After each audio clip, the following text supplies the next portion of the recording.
नमस्कार बच्चों, स्वागत है एक लक्ष्य एग्जाम स्टडी में। तो कैसे हैं प्यारे बच्चों? अच्छे हैं? मैं भी अच्छा हूं प्यारे बच्चों।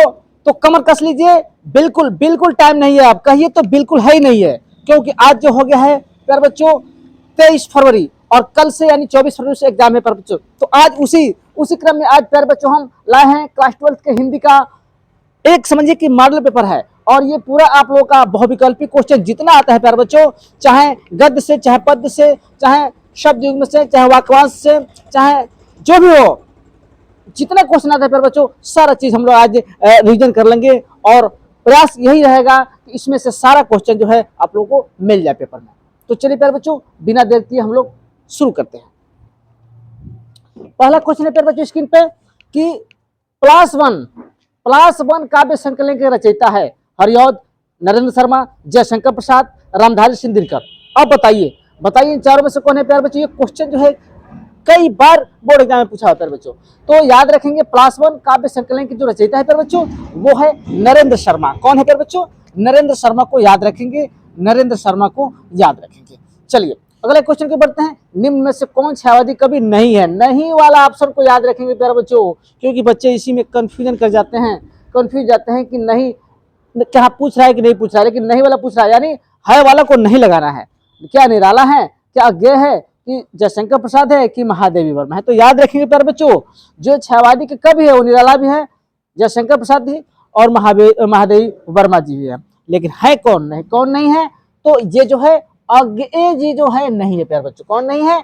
अज्ञेय, यानी सच्चिदानंद हीरानंद रसायन अज्ञेय नहीं है। चलिए इसी क्रम में अगला क्वेश्चन, छंद वर्णन की महिमा के लेखक है नाभादास, दामोदर शर्मा, गंग कवि या गोकुलनाथ? प्यारे बच्चों ये भी क्वेश्चन अपने आप में बहुत महत्वपूर्ण है प्यारे बच्चों, इसलिए इस क्वेश्चन को याद रखेंगे। यानी छंद वर्णन की महिमा के जो लेखक हैं वो है गंग कवि। कौन है प्यारे बच्चों?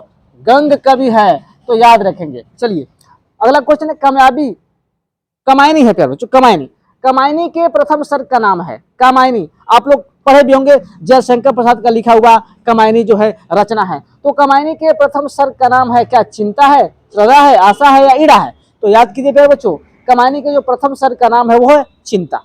क्या है प्यारे बच्चों? चिंता। तो इस तरह से प्यारे बच्चों हमने 4 क्वेश्चन कवर किया। जल्दी से स्क्रीनशॉट लीजिए, फिर हम लोग अगले क्वेश्चन की ओर पढ़ते हैं प्यारे बच्चों।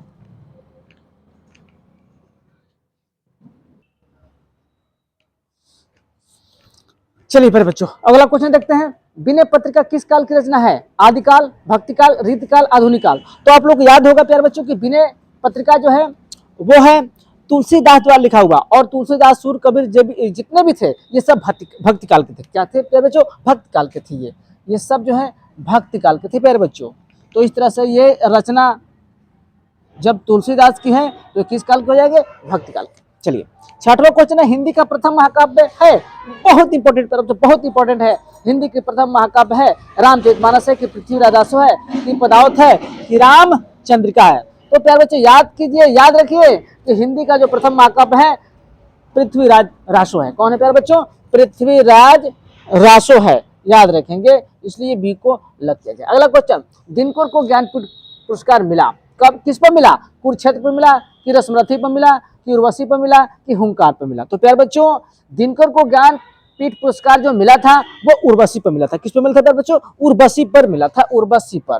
तो इसलिए थर्ड यानी उर्वशी को लग किया जाए। 8वां क्वेश्चन है, वेदना की प्रतिमूर्ति किस कवित्री को कहा जाता है प्यारे बच्चों? बहुत इंपॉर्टेंट क्वेश्चन है प्यारे बच्चों। क्या सुभद्रा कुमारी चौहान को कहा जाता है, कि महादेवी वर्मा को कहा जाता है, कि लक्ष्मीबाई को या मैत्री पुष्पा को कहा जाता है? तो याद रखेंगे प्यारे बच्चों कि वेदना की जो प्रतिमूर्ति है वो कवित्री कौन है? तो महादेवी वर्मा है। कौन है प्यारे बच्चों? महादेवी वर्मा। इसलिए महादेवी वर्मा को याद रखेंगे। जल्दी से स्क्रीनशॉट लीजिए, फिर हम लोग अगले क्वेश्चन की ओर बढ़ते हैं प्यारे बच्चों।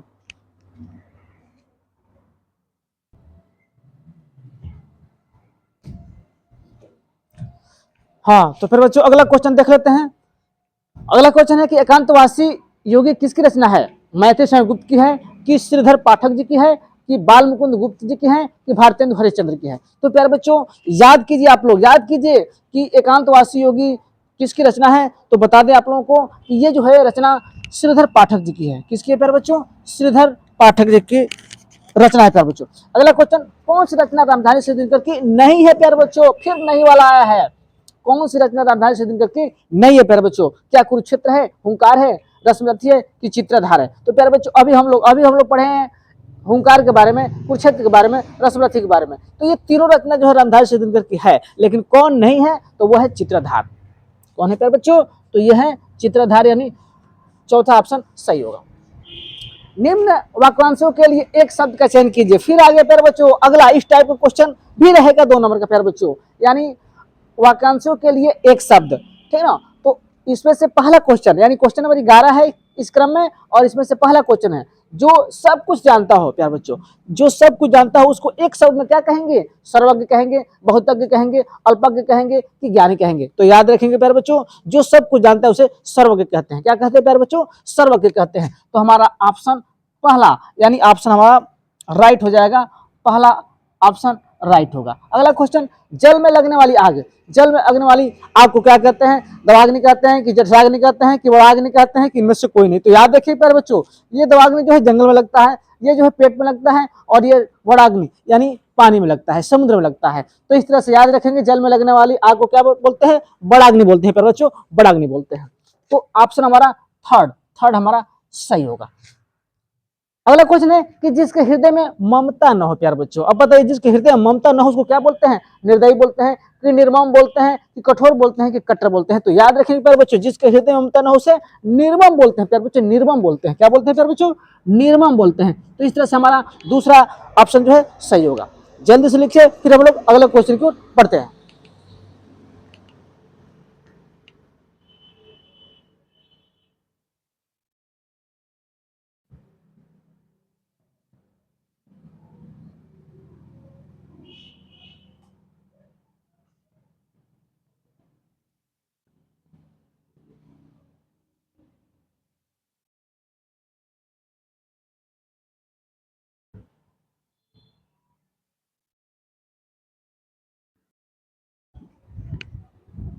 चलिए प्यारे बच्चों अगला क्वेश्चन देखते हैं प्यारे बच्चों।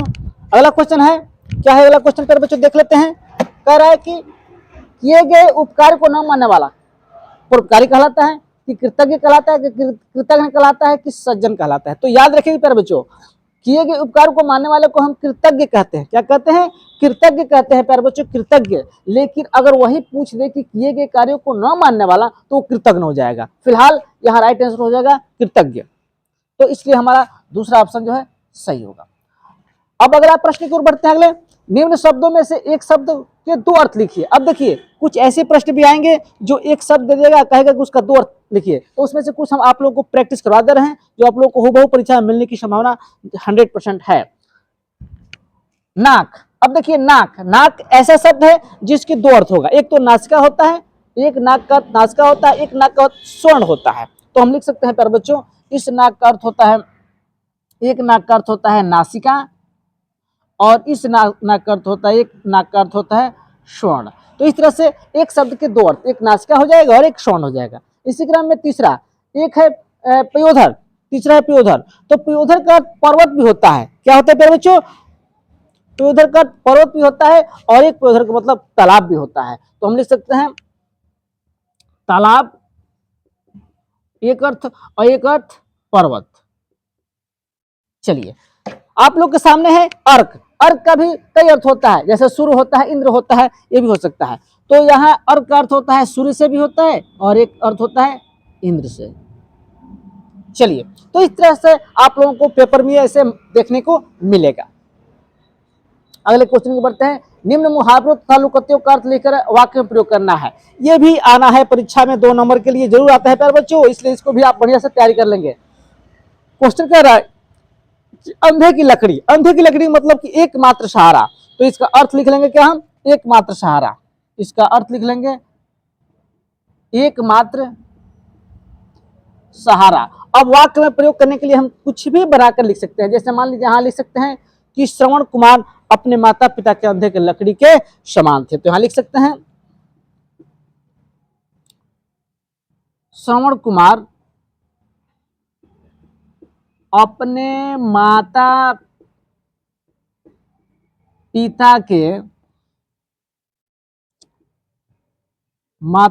के अंधे के लकड़ी के समान थे। अंधे के लकड़ी के समान थे। तो इस तरह से वाक्य में प्रयोग हो गया। अगला है अंगूठा दिखाना। अंगूठा दिखाना मतलब कुछ नहीं देना, यानी कहने का मतलब हमने अंगूठा दिखा दिया, नहीं दिया प्यारे बच्चों। अंगूठा दिखाने का मतलब कि वस्तु दे करके मुकर जाना प्यारे बच्चों, नहीं देना यानी वस्तु दे करके मुकर जाना। तो यहां लिख सकते हैं वस्तु देकर मुकर जाना, वस्तु देकर मुकर जाना। हम यहाँ वाक्य में प्रयोग कर सकते हैं कि मोहन को हमने वक्त पर पैसा दे दिया, वक्त पर पैसा दे दिया, लेकिन जब हमारा समय आया मांगा तो उन्होंने अंगूठा दिखा दिया। तो इस तरह से लिख दिया कि मोहन को जरूरत पड़ने पर हमने पैसा दिया, मोहन को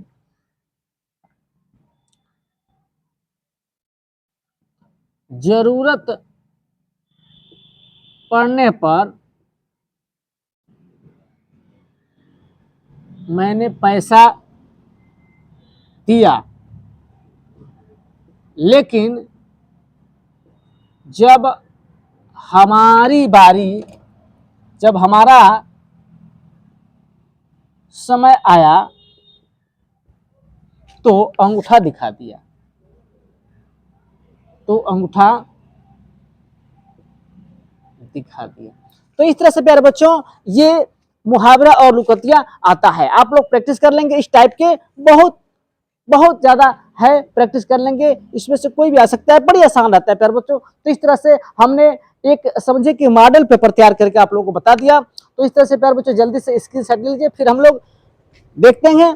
तो इस तरह से प्यारे बच्चों ये जो है एक तरह का मॉडल पेपर था। और ये वीडियो कैसे लगा प्यारे बच्चों कमेंट बॉक्स में जो कमेंट करेंगे। और हाँ, हमारे चैनल से अगर नए हैं प्यारे बच्चों तो हमारे चैनल को सब्सक्राइब कर लीजिए, ताकि जो भी वीडियो अपलोड हो उसका नोटिफिकेशन जो है आपके पास सबसे पहले जाए। और जो हमारे चैनल से पुराने हैं वो हमारे वीडियो को शेयर कीजिए, सब्सक्राइब कीजिए, लाइक कीजिए, ताकि इससे आपको फायदा मिले, जो भी आपको लाभ मिले वो आपको मिले। तो इस तरह से प्यारे बच्चों ये हमारा वीडियो कैसे लगा कमेंट बॉक्स में कमेंट करेंगे। तब तक के लिए बाय बाय, लव यू।